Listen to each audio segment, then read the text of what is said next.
Welcome to RTV. నేను మీ గయాజ్ని. ఇటీవల కాలంలో ఒక వీడియో వైరల్ అయి తిరుగుతూ ఉంది. అందులో ఏం లేదు, సంగం మండలం వెంకటేశ్వరం గ్రామంలో బండి శిల్పారెడ్డి, ఆమె సాఫ్ట్వేరు ఆస్ట్రేలియా ఉంటుంది. తల్లిదండ్రులు మాత్రం ఆ వెంకటేశ్వరపురం గ్రామంలో ఉంటారు.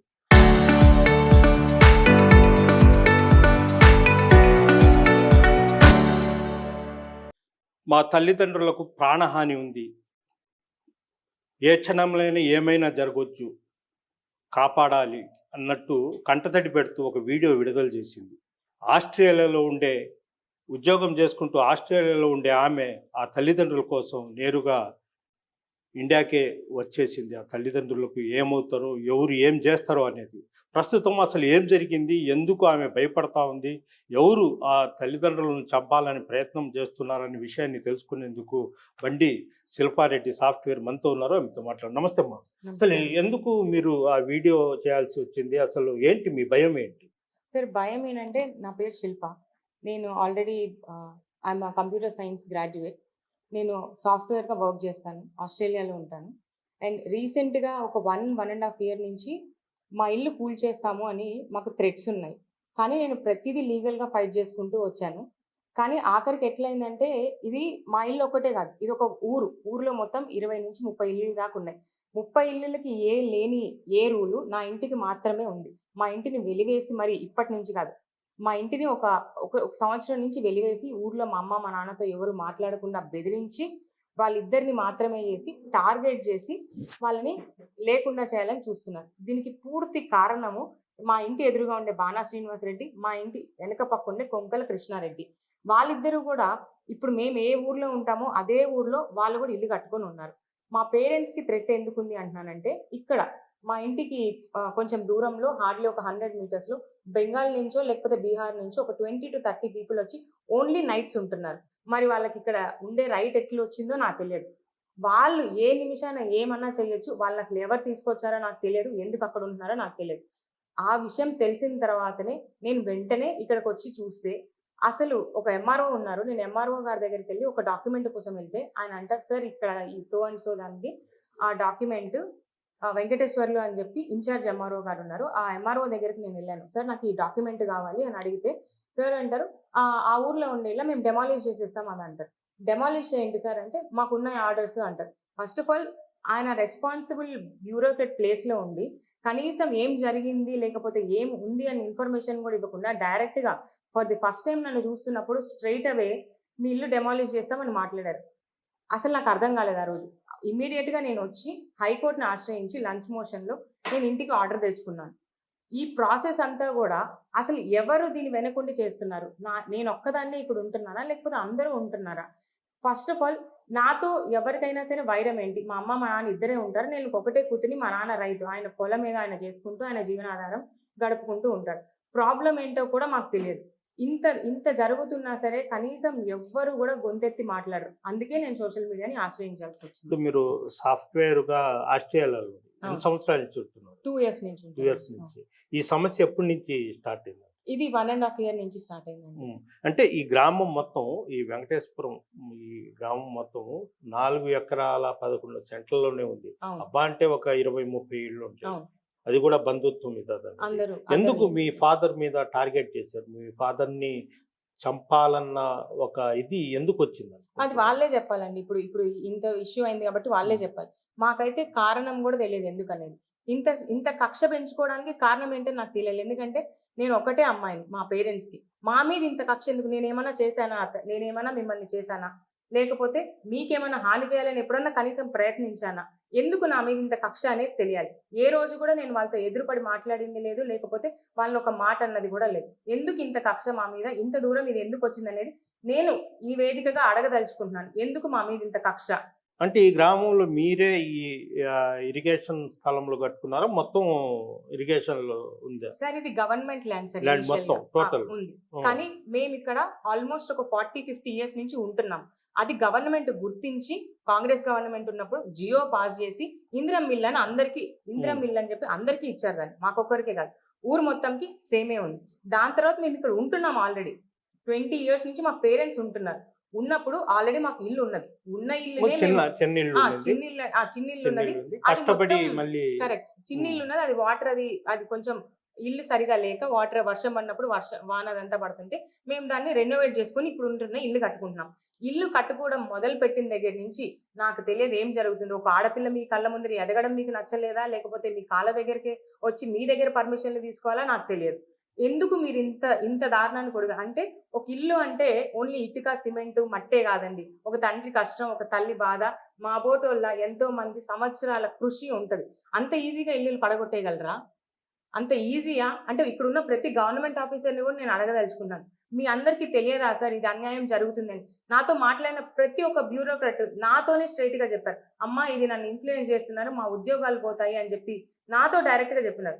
సో ఇప్పుడు నేను ఎవరిని అడగాలి? నాకు న్యాయం చేయమని ఎవరి దగ్గరికెళ్ళాలి? అసలు ఇది ఎందుకు జరుగుతుంది? ఇంత కక్ష మా మీద ఎందుకు?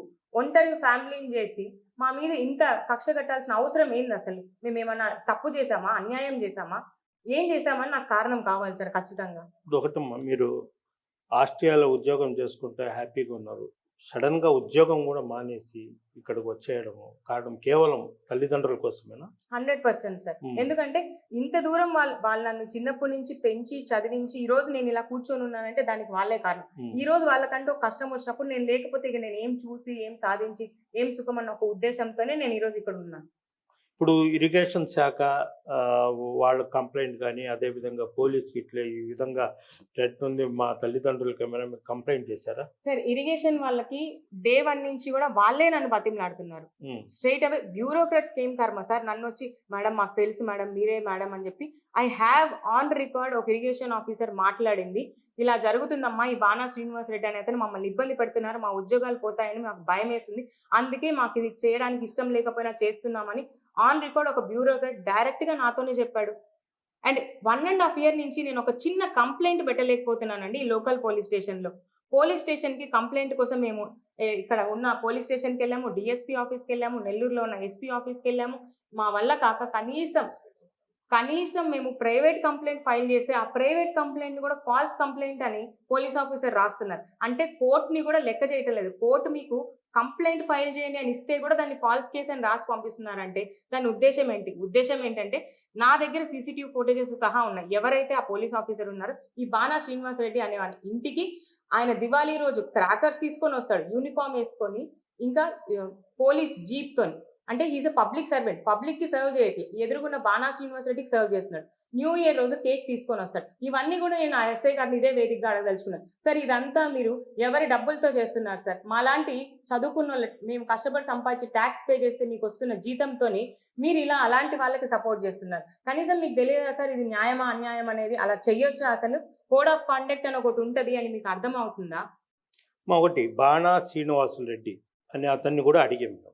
ఒక ఎన్ఆర్ఐ ఒక మహిళను ఈ విధంగా కష్టపెట్టిస్తున్నారు. వాళ్ళ తల్లిదండ్రులకు కూడా ప్రాణహాని ఉందని, మీ పాత్ర ఉందని ఆమె పదే పదే చెప్తుందంటే మనకు ఎలాంటి సంబంధం లేదు అని ఫోన్‌లో అయితే మాట్లాడారు. దాన్నేమంటారు? ఈ వేదికగా నేను అడగదలుచుకున్నాను సార్. నా మీద కంప్లెయింట్ పెట్టింది కొంకల కృష్ణారెడ్డి అనే అతను. He is not a localite. అతను ఎక్కడో బెంగుళూరులో ఉద్యోగం చేసుకుంటాడు. ఇక్కడికొచ్చినప్పుడల్లా కృష్ణారెడ్డా? కొంకల కృష్ణారెడ్డి అతని పేరు. yes, he is an NTPC employee. I don't know ప్రైవేటా గవర్నమెంట్ అనేది నాకు తెలియదు. NTPC employee.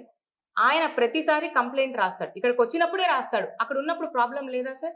ఈ బాణా శ్రీనివాస్ రెడ్డి కూడా చెప్పడం అంతా అతను ఏదో చేస్తున్నాడు. మా మీద వాళ్ళు అనుమానిస్తున్నారనేది చెప్తాడు ఫోన్‌లో. ఇది అనుమానం కాదు సార్. స్ట్రెయిట్ అవే బ్యూరోక్రాట్స్ నాతోనే డైరెక్ట్‌గా చెప్పారు. చెప్పినప్పుడు బాణా శ్రీనివాస్ రెడ్డి ఇలా చేస్తున్నారు అని చెప్పి ఆయన పేరు తీసి మరీ చెప్పినప్పుడు ఆయనే కారణం అవుతాడు కానీ ఇంకెవరో అయితే ఫస్ట్ ఆఫ్ ఆల్ నేను నాన్ లోకల్. ఇప్పుడు నా మీద ఎవరైతే కంప్లైంట్ చేస్తున్నారో నాన్ లోకల్. మరి మా ఇద్దరికి నాన్ లోకల్ వాళ్ళకి ఇక్కడ లోకల్ కనీసం గవర్నమెంట్ దగ్గరికి వెళ్ళి ఒక ఇన్ఫర్మేషన్ కావాలని ఆర్టీఐ వేస్తే దిక్కు లేదు నాకు. ఇలాంటివన్నీ ఇంత సీరియస్ గా తీసుకొని ఇంటిని డెమాలిష్ చేసేదాకా ఎలా వస్తారు సార్? ఇప్పుడు బాణా శ్రీనివాస్ రెడ్డి ఏమైనా బంధువు అవుతాడా మీకు? మాకు రిలేటివ్ అవుతారు సార్. అతను ఏం చేస్తాడు? నాకు తెలిసినంత వరకు ఆయనకి స్పెసిఫిక్ ఉద్యోగం ఏం లేదు. లోకల్ గా హి వర్క్స్ టు టీడీపీ. ఓకే. ఆ ఒక్క పలుకుబడితోనే ఇతను ఇదంతా చేశారు అన్నది నాకు స్ట్రెయిట్ అవే బ్యూరోక్రాట్స్ నాకు చెప్పింది. ఓకే. నేను వాళ్ళని రీచ్ అవుట్ అయినప్పుడు నాతోనే చెప్పారు డైరెక్ట్‌గా. హ్మ్. మమ్మల్ని ఇతను ఇబ్బంది పెడుతున్నాడు, మా ఉద్యోగాల్ని థ్రెట్ చేస్తున్నాడు అని ఒక రీజన్ వాళ్ళు నాకు చెప్పడం వల్ల, నేను ఎవరిని అడగాలి సార్ ఇప్పుడు? ఏకంగా గవర్నమెంట్‌లో పనిచేసే ఉద్యోగస్తులే మాకు అతని వల్ల ప్రెషర్ ఉందమ్మా అంటున్నారు. అతని దగ్గరికి ఎళ్ళడానికి అతను నాకు మీతో ప్రాబ్లమే లేదన్నట్టు బిహేవ్ చేస్తున్నాడు. బట్ ఇవన్నీ నువ్వు ఎందుకు చేస్తున్నావని నాకు ఇప్పుడు బాణా శ్రీనివాస్ రెడ్డిని లేకపోతే కొంగల కృష్ణారెడ్డిని నేను స్ట్రెయిట్ అవే అడుగుతున్నాను. మీకు నేను ఏం చేశాను? నేను మీకేమైనా అన్యాయం చేశానా? మీకోసం ఎప్పుడైనా హాని చేయాలని ప్రయత్నించానా? కనీసం మీ గురించి నేను ఆలోచించానా? అలాంటప్పుడు నా మీద ఇంత కక్ష ఎందుకు? మా పేరెంట్స్ మీద ఇంత కక్ష ఎందుకు పెంచుకున్నారు? నాకు ఖచ్చితంగా దీనికి సమాధానం చెప్పాలి. ఇప్పుడు మెయిన్ అంటే మీ తల్లిదండ్రులకు ప్రాణహాని ఉందని ఏమైనా వాళ్ళు ఎప్పుడైనా ఫోన్లు చేయడం గానీ, ఏదైనా వేరే వాళ్ళ చేత బెదిరించడం గానీ అలాంటివి ఏమైనా జరిగి ఉందా? సార్ వీళ్ళు వేరే వాళ్ళతో మాట్లాడుతుంటే విన్న వాళ్ళెవరితో అయితే మాట్లాడారో వాళ్ళు డైరెక్ట్‌గా నాకు చెప్పారు. చెప్పడం వల్లనే నేను అంత ఈ 1 ½ ఇయర్ నుంచి ఇష్యూ జరుగుతున్నా నేనెప్పుడు రాలేదు. అన్నీ లీగల్‌గానే చూసుకుందాం. చట్టపరంగానే మనం చర్యలు తీసుకుందాం అనే ఉన్నాను. నాకు థర్డ్ పర్సన్ వీళ్ళు ఎవరైతే మాట్లాడారో వాళ్ళు డైరెక్ట్‌గా నాకు ఫోన్ చేసి, "ఇలా ఉంది. ఇప్పుడు వాళ్ళు చాలా సీరియస్‌గా ఉన్నారు. ఇలాంటి పరిస్థితుల్లో ఏ నిమిషం ఏం జరుగుద్ది? జరిగిన తర్వాత బాధపడతారు" అని చెప్తేనే నేను ఇంత హఠాత్తుగా రావాల్సిన పరిస్థితొచ్చింది. ఎన్ని రోజుల నుంచి ఉన్నారు మీరు ఇండియాలో? నేను ఆల్‌మోస్ట్ 10, 15 డేస్ నుంచి ఉన్నానండి. హ్మ్. ఈ ఇష్యూ అయితూనే ఉంది సార్. అయితుంది. హ్మ్. ఇప్పుడు అనుమానితులు అదే బీహార్ నుంచి కొంతమంది చిన్న గ్రామంలో వాళ్ళకేం పని అని మీరు ఎస్పీ లేదంటే డీజీపీకి ఏమైనా టెలిగ్రామ్ ద్వారా అయినా ఫిర్యాదులు ఏమైనా చేసిన సందర్భాలుండాయా? నేను ఫిర్యాదు ఏం చేయలేదు సార్. డైరెక్ట్‌గా మా ఫ్యామిలీకి థ్రెట్ ఉంది అని చెప్తేనే కంప్లెయింట్ నేను ఫైల్ చేయలేకపోయినా. ఇప్పుడు ఇది జరుగుతుందని కనీసం కంప్లెయింట్ నేను డ్రాఫ్ట్ కూడా చేసున్నా. అక్కడికెళ్తే వాళ్ళు ఎలాగో తీసుకోరన్న గవర్నమెంట్ లేదా పోలీస్ శాఖ మీద నాకు పూర్తిగా నమ్మకం పోయింది అసలు కాబట్టి పోలీస్ తీసుకోవడాలా సార్ మీరిస్తే? తీసుకోలేదు. నేను కంప్లెయింట్ చూపిస్తా. ఆ! మేము లోకల్ ఎస్ఐ దగ్గర ఇచ్చాం. హ్మ్. డీఎస్పీ దగ్గర ఇచ్చాం. హ్మ్. ఎస్పీ దగ్గర కూడా ఇచ్చాం. I have every copy on paper మేమిచ్చిన కాపీ ప్రతిదీ ఉంది. హ్మ్. కనీసం సార్ కంప్లెయింట్ ఫైల్ చేయరా సార్? ఇది న్యాయమా? మేమేమన్నా మీ దగ్గరకొచ్చి వాళ్ళని శిక్షించమని అడగట్లే. మినిమమ్ నా రైట్, హ్యూమన్ రైట్ నాది. కంప్లెయింట్ ఫైల్ చేయండి అని అడిగాం. ఆ కంప్లెయింట్ తీసుకొని అక్నాలెడ్జ్ చేసి ఫైల్ చేసే కనీసం కూడా మీరు చేయకపోతే ఎట్లా సార్ పోలీస్ శాఖ? హ్మ్. ఇది పూర్తిగా మీకు పోలీస్ మీద నమ్మకం పోయింది. పోలీస్ మీద నమ్మకం పోయింది. ఎందుకు పోయింది అంటే నేను పొద్దున్నే నేనిక్కడున్నాను. సీసీటీవీ ఫుటేజెస్‌లో నాకు కనిపించేదేంటి? ఒక పోలీస్ ఆఫీసరు ఈ లోకల్‌గా ఉన్న ఈ బాణా శ్రీనివాస్ రెడ్డికి క్రాకర్స్ తెచ్చియడము, న్యూ ఇయర్‌కి కేకులు తెచ్చియడం 8:00కి సార్. ఇప్పుడు ఏ పోలీస్ ఆఫీసర్ ఈ సరౌండింగ్‌లో ఒక ప్రాబ్లమ్ అయింది అంటే మీరు 8 గంటలకెళ్ళి అది విచారణ చేసి దాన్ని ఎంత ఎంత న్యాయం చేశారు సార్? కేకులు ఇవ్వడానికి లేకపోతే దివాళీ క్రాకర్స్ తెచ్చివ్వడానికి మాత్రం మీకు 8 గంటలకి యూనిఫార్మ్ యేసుకొని లేకపోతే పోలీస్ వ్యాన్ యేసుకొని రావడానికి మీకు టైం ఉంటది. ప్రజలకి న్యాయం జేయడానికి టైం ఎందుకుండదో నాకు తెలియదు. ఇప్పుడు ఇరిగేషన్ శాఖ వాళ్ళు మీకు కరెక్ట్‌గా సహాయం చేస్తున్నారా? లేదంటే వాళ్ళు కూడా అడ్డదారుల్లో వెళ్తున్నారా? ఇరిగేషన్ డిపార్ట్‌మెంట్ వాళ్ళు వచ్చి సర్వే చేశారు సార్. సర్వే చేసినాక ఊరంతా నోటీసులిచ్చారు. ఊరంతా నోటీసులిచ్చినప్పుడు అందరం రెస్పాండ్ అయ్యాం. వాళ్ళు తర్వాత మా మీద మాత్రమే యాక్షన్ తీసుకున్నారు. నేనెందుకు ఇలా చేస్తున్నారు సార్ అని అడిగితే, ఇరిగేషన్ ఆఫీసర్ అమ్మ నాకు ఒత్తిడి ఉంది అన్నారు. మా డ్యాడీ మీద క్రిమినల్ కేస్ పెట్టారు. మా ఇంట్లో మేముంటే స్ట్రెస్ పాసింగ్ ఎలా అవుతదండి? ఎలా క్రిమినల్ కేస్ పెడతారు మీరు? ఒక 50 ఏళ్ళు పైబడిన వ్యక్తి క్రిమినల్ కేసు పెడతారు. అండ్ ఇరిగేషన్ వాళ్ళు రిపోర్ట్ రాసిస్తారు. వాళ్ళ బాధ్యత అంతే. వాళ్ళ మీద ప్రెషర్ తేవడానికి లోకాయుత్‌లో ఇరిగేషన్ ఆఫీసర్ వాళ్ళు వాళ్ళ పని చట్టం పని అది చేసుకుంటూ వాళ్ళు పని చేసుకొని పోతూ మా మీదనే కేసులు పెడితే సరే, ఆ ఇరిగేషన్ ఆఫీసర్ మీద లోకాయుత్‌లో కేసేశారు. ఏమనంటే, మా దగ్గర లంచం తీసుకొని మాకు సహకరించాడు. మా దగ్గర ఇప్పుడు నేను అడుగుతున్నాను. మా దగ్గర లంచం తీసుకొని మాకు సహకరించుంటే, మా ఇంటి మీద రిపోర్ట్ ఎందుకు రాస్తారు? మా నాన్న మీద క్రిమినల్ కేస్ ఎందుకు పెడతారు సార్? క్రిమినల్ కేస్ పెట్టారు ఆఫీసర్. ఆ ఆఫీసర్ మీద ఏది మీ ఫాదర్ పెట్టారు. మీద కూడా కేసు మా ఫాదర్ మీద క్రిమినల్ కేసు. క్రిమినల్ కేస్ పెట్టారు. హ్మ్. మొన్న అరెస్ట్ వారెంట్ కూడా వచ్చింది. హ్మ్. ఓకే. ఇప్పుడు ఇరిగేషన్ వాళ్ళ మీద మీరు లోకాయుక్తలో ఏమైనా కేసు వేసారా? మేము దాన్ని లీగల్‌గానే ఫైట్ చేస్తున్నాం ఫైట్ సార్. చేస్తున్నారు. ఎందుకంటే ఏ ఏ బేసిస్ మీద మీరు యాక్షన్ తీసుకుంటారు? నాదొక్క ఇల్లే అంటే సరే. ఇక్కడ ఊరంతా ఉన్నప్పుడు న్యాయం అనేది సమన్వయంగా ఉండాలి. నాకొక్కదానికి ఒక న్యాయం, ఊరందరికి ఒక న్యాయం అంటే ఒప్పుకోను. ఇది ఇరిగేషన్ ల్యాండ్ అని వాళ్ళు అనుకుంటే మాకు గవర్నమెంట్ ఆల్రెడీ ఎప్పుడో 2009లోనే మాకు ఇచ్చింది. ఇరిగేషన్ ల్యాండ్ ఊరంతా ఒకటే న్యాయం ఉండాలి కదా! నా ఇంటికి ఒక న్యాయం, నాకొక్కదానికి ఒక న్యాయం, ఊరంతా ఒక న్యాయం ఎట్లయితది? సమన్వయం జరగాలన్నదే నా నా ఈ యొక్క ఫైట్. అదిగాక కష్టపడి కొన్ని సంవత్సరాల నుంచి మీరు పన్ను కడుతున్నారు. మొత్తం నా దగ్గర చేస్తున్నారు. లీగల్‌గా మాట్లాడుకుంటే నా దగ్గర టాక్స్ ఉంది, కుళాయి పన్నుంది, ఇంటి పన్నుంది, కరెంట్ బిల్లుంది. ప్రతిదీ డాక్యుమెంట్ సార్. లీగల్ స్టాండ్ పాయింట్లో నాకు స్టాండ్ ఉంది కాబట్టి నేను హైకోర్టును ఆశ్రయించాను. హైకోర్టు వాళ్ళు దాన్ని చూసి దాంట్లో శాంటిటీ ఉంది అన్నారు కాబట్టే నాకు ఆర్డర్ ఇచ్చారు. ఇంటి జోలికి వెళ్ళొద్దు అని స్టే ఇచ్చారు.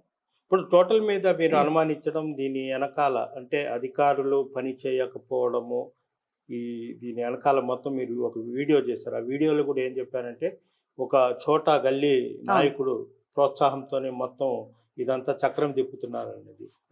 దాన్ని గట్టిగా నమ్ముతారా? దాన్ని నేను గట్టిగా నమ్మడం కాదు, అదే నిజం కూడా. బాణా శ్రీనివాసరెడ్డి అనే వ్యక్తి ఇక్కడ లోకల్గా ఉన్న సంస్థల్ని బెదిరిస్తూ బ్యూరోక్రాట్స్ని వాళ్ళ పని వాళ్ళు చెయ్యనీయకుండా అడ్డుపడుతూ వాళ్ళ జాబ్కి థ్రెట్ చేస్తానని చెప్పి వాళ్ళని కూడా థ్రెట్ చేస్తూ ఇలాంటి చట్టానికి ఇల్లీగల్గా పని చేపిస్తున్నాడు. అక్కడ పనిచేసే ఆఖరికి ఆ బ్యూరోక్రాట్స్ నన్నే బతిమలాడుతున్నారండి. ఇది ఎంతవరకు న్యాయము అంటే నాకు అర్థమైతలేదు. ఒక అధికార పార్టీలో ఉన్న ఒక చిన్న గల్లీ నాయకుడు, నాకు తెలియదు ఇది ఎంత పెద్ద పైకి వెళ్ళిందో కూడా నాకు తెలియదు, ఒక చిన్న గల్లీ నాయకుడు ఒక కుటుంబాన్ని రోడ్డు మీదకి లాగేయగలడా? న్యాయం లేకుండా వాళ్ళకి ఇష్టం లేదు, లేకపోతే వాళ్ళ ముందర ఎదగడం ఇష్టం లేదు అన్న ఒక కారణంతో ఒక ఫ్యామిలీని రోడ్డు మీదకి లాగేస్తారా? ఒక ఇల్లుని కొట్టిచ్చేస్తారా? ఓకే, థ్యాంక్ యూ శిల్పారెడ్డి గారు. థ్యాంక్ యూ అండి. ఇది పరిస్థితి. కేవలము ఏదో జీవన ఉపాధి కోసము తండ్రి కష్టపడి అంటే వ్యవసాయం చేసుకొని ఒక అమ్మాయిని చదివించి సాఫ్ట్వేర్ చేసి ఆస్ట్రేలియాకి పంపించి ఎంతో కలలు కన్నాడు. జీవితం బాగుంటుంది, ఎంతో బాగుంటుందని కూడా. అయితే కష్టాలు వచ్చి పడ్డాయి. ఆస్ట్రేలియాలో ఉండే ఆ కూతురు ఆ తల్లిదండ్రుల కోసం మళ్ళీ ఇండియాకు వచ్చేయడం జరిగింది. ఆ తల్లిదండ్రులకు ఎప్పుడైనా ప్రాణహాని ఉందంటూ కూడా శిల్పారెడ్డి అయితే చెప్తున్నారు. అయితే అధికారులు చుట్టూ తిరిగినప్పటికీ న్యాయం జరగకపోవడంతో ఆమె న్యాయస్థానాన్ని ఆశ్రయించాలంటూ కూడా శిల్పారెడ్డి అయితే కోరుతున్నారు. వీడియో జర్నలిస్ట్ అల్తాఫ్తో గయాజ్ RTV వెంకటేశ్వరం నుంచి.